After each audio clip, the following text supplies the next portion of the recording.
Welcome to the only daily podcast focusing on compliance news of the day. Each morning, start your day with a cup of coffee and Tom Fox, the voice of compliance, to hear about 4 of the top compliance, corruption, or leadership stories you will need to start your day. The Daily Compliance News is a production of the Compliance Podcast Network. First, a word from our sponsor.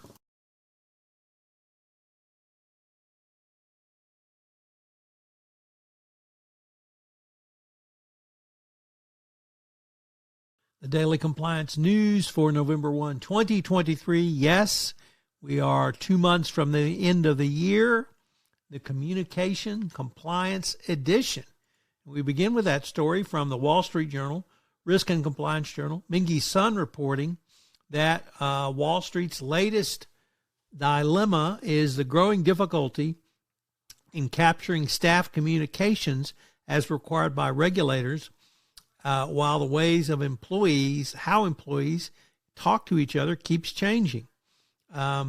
This is off-channel communication, and for the last couple of years, the SEC has brought the hammer down, as I think everyone in compliance knows. But businesses are seeking clearer guidance from regulators of what constitutes a business communication. Pretty amazing stuff. It's really pretty simple. You put a policy in place, you train on the policy, you monitor that policy, and you upgrade the policy, you update the policy and procedure as appropriate.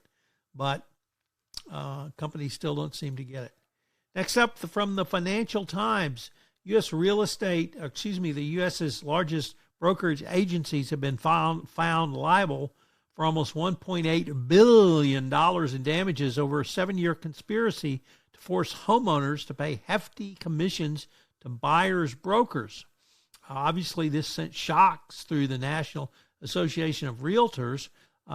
This came at the end of a trial where the industry was accused of adopting anti-competitive rules that require sellers to pay to commit 3% of a property sale to the buyer's brokers.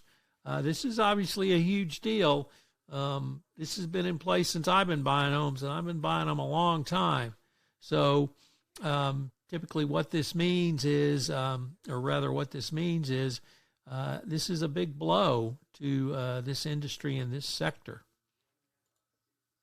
Next up from Reuters, former Deutsche Bank trader whose conviction in New York for rigging a key interest benchmark rate was overturned and now pursue a $150 million suit accusing the German lender of malicious prosecution for making him a scapegoat.